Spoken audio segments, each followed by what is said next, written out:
Next level coaching and guiding. Yeah. Hi, it's Ronnie Rogan from Canoe and Kayak Store, and I've got Ollie down here from Next Level Coaching and Guiding. And what we're going to do today, we're going to talk about throw bags, where they're used, what size you should have, and what kind of lines that are incorporated in them. So, Ollie, we've got a number of bags that we've got in front of us.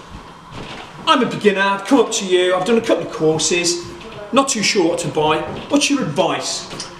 So the most important thing about any throw line is that you can throw it.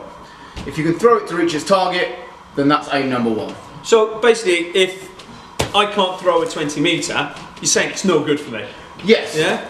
So that'd be out the window, yeah? So what are the most easiest, or the fastest throw lines to throw that hit their target? So the fastest and lightest bags to throw are these two. This is the HF Weasel and the Palm Lightning bag. They're much smaller and easier to throw because they've got a much thinner line inside. Okay then. How's that on the hands though? So that's the disadvantage, is having a smaller, thinner line is a bit harder to hold. It's not quite as nice on the hands. Particularly the HF Weasel here has got a flat line. You see the Palm bag's got a round line, that's slightly nicer. If you look at the heavier end of the bags, they have an even fatter line. So the line is down, basically personal choice there? Yes, absolutely. Okay then. So, I mean, how long are these ones? 18 metres, These are both 18 metres. So 18 metres long. What about the features on the bottom? I mean, slightly different. Do you have a preference, or is it up to the individual? Okay, so it's very much up to the individual, but there's a couple of things we really need to understand. Okay. The most important thing is that this attachment point at the bottom, all three of these are very different. Now what we want to be able to do is get a carabiner through this, and nothing else. On this one you've got a nice steel ring, really easy to clip. Palm one's got a little sling that you wiggle out, really easy to clip and it's hard to get anything caught in. The HF ones have got this big loop on the bottom. It's potentially a danger that you can get a hand stuck inside it. So what I would advise is undo the knot in the bottom, take that bit of piping off, and then just make this loop smaller when you get the bag. And that's quite easy to do, I take it. Very easy, yeah. Alright then. And I'm sure you guys could do it in the shop if a customer asked. Having a look at it then, we've got different closure systems. Yes. And I take it that's just for ease of opening and closing the bag. Yes, so there's several different ways to close the bag. HF's got a nice popper. The Palm one's got a slidey bolt. The Peak one has got a clip. This cam buckle, that's pretty new, isn't it? Because it doesn't unleash. I mean, you literally pull it in, lock it off. Yes. And I found that I really do like that on this bag particularly. Yes, I find that cam closure system works really nicely. And one thing to be aware of, if you're going to wear these on a belt, make sure the rope's nice and tight inside there and not going to come loose. A lot of people carry it inside their boat where it's slightly less of an issue. If you've got it on a belt, you don't want to be trailing rope behind you down the river. So we've had a look at the personal 18 metre bags. I take it though, I mean, in this situation, that these are strong enough if you're going to do a 4-to-1 pull. These are strong for a rescue. If you're going to be looking at hauling boats, I would move to a thicker line. So generally, lots of people who carry these lighter ropes will have either in the back of their boat or somewhere else in the team a thicker rope for hauling. So if you are going to set up a pulley rig, these would cope to an extent, but I would by preference go for a thicker rope. So if you have a thicker rope in the team of paddlers you're in, that would be preferable.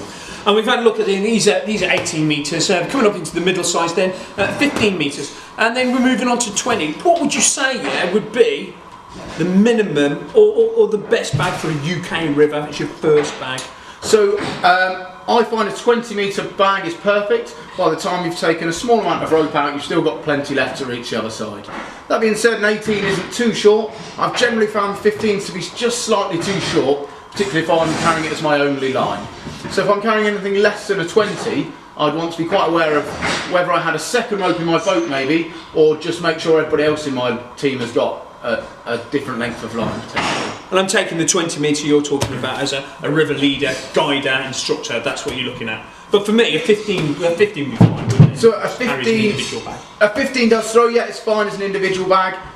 Be aware that you can't make the rope any longer. With a 20 you can take some rope out and throw 15 metres still. Alright then. So you can always make your line shorter but not longer. So having a look at some of the Peak bag that's just come out, it's fairly new. We had a look at the cam bottle, really like that, really easy to adjust. It's got a ring at the bottom, any benefits on that? Yes, so the benefit of this ring here over, say, a sling is it's just quite a lot quicker and easier to get a carabiner through in a rescue situation, particularly if you've got cold, wet hands, which usually we do in the UK. So I found that clips really nice and easy, and it prevents you having a rope on rope situation with the nylon sling. And I have seen people before, they've actually used this as the ring to be used as a pulley for in one situation. So instead of having a carabiner, or say for instance a pulley on there, they've used the ring in itself. So that would minimise on gear and equipment you carry in some situations. Absolutely, that would work, yeah. Moving up then, we've got 4 20-metre bags. We've got the HF Compact Classic. They do also do an Alpine bag, which I believe is a 1.3 tonne breaking strain. And then you've got large peak 20. Nice thing I liked about this though was this little hook here. Yes, that is my favourite feature. To hold it. Yes. Yeah? A couple of times I've been holding it, cold hands, but that, seems like a small thing, but for me, it's a very useful piece of equipment on there. Yeah, the other advantage as well is it's been really well built. So you've got this little pocket here to get your fingers in while you're packing, but it's also got the really wide, stiff neck that will hold itself open, so that whilst you're packing, the bag's not folding in on itself, which can be really annoying with cold hands. And now we've got the palm bolt here, and again it's got this really quick and easy clip, that connects up. And that's just on the palm bags, that clip, isn't it?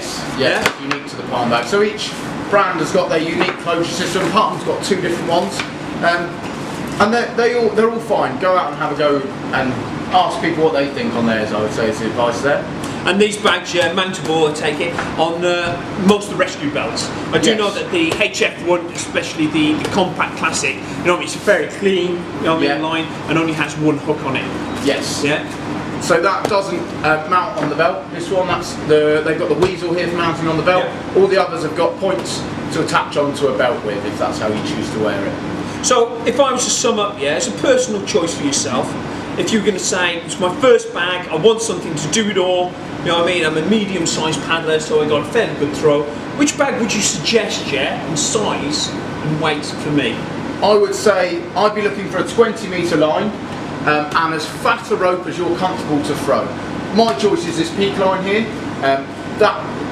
The choice of bag is totally personal. So my advice would be go out, borrow a friend's. Every time you go out, just throw lots of different bags, find the one that works for you. There is no right, there is no wrong, it's totally what works for you. So if I couldn't throw a 20-metre bag weight, for instance, accurately, you'd be suggesting go down to a 15 and or 18?